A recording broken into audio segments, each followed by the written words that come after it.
Gather round, minions, and lend me an ear to the most chaotic Christmas we've had in a year.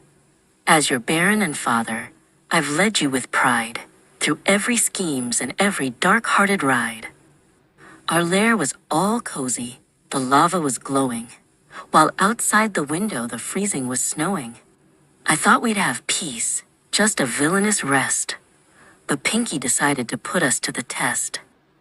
Dash and Kit were busy, just doing their thing, tying rockets to bells to hear them all ping. Dash was so fast he was practically blurred, while Kit tinkered on gadgets, not saying a word. "This tree is mid," Dash said with a sneer. "It needs more lasers and villainous gear." They were vibing so hard, quite goated I'd say, until Pinky arrived and ruined their day. She burst through the door with a wild-eyed stare, with tinsel and glitter stuck deep in her hair. "It's Christmas," she shrieked with her hammer in hand. "I've the ultimate holiday sabotage planned." I looked at her outfit. It was honestly cringe.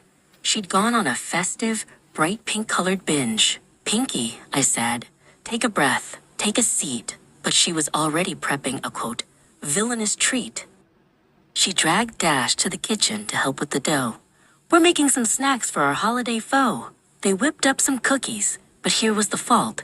Instead of the sugar, they used bags of salt. "Evil cookies," Pinky cried, with a giggle so loud, even Dash looked impressed. He looked actually proud.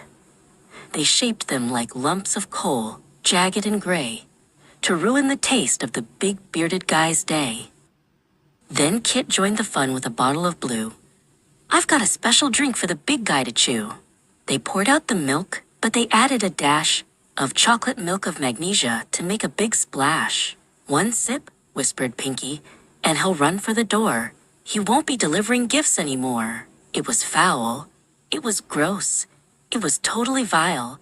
Pinky looked at the glass with a terrifying smile. But then she went nuts, and I mean totally wild. She wasn't behaving like a well-behaved child. She hung traps from the rafters and nets by the fire, using miles and miles of electrified wire. If Santa comes down, he'll be caught in a snare. We'll snatch all the toys he has hidden in there. I watched from the shadows, a bit overwhelmed by the chaos occurring inside of my realm. Dash looked at the traps and he gave a low whistle. "This setup is sharper than a badnik's cold thistle." But Pinky was frantic. She wouldn't stop there. She put itching powder in Santa's spare chair. I told her, "My dear, this is getting quite weird," as she started to weave tiny bombs for his beard. Dash laughed so hard that he tripped on a cord, while Pinky just acted like some festive overlord. "Enough," I commanded. "Stop all of this noise. There's something you should know about Christmas, boys."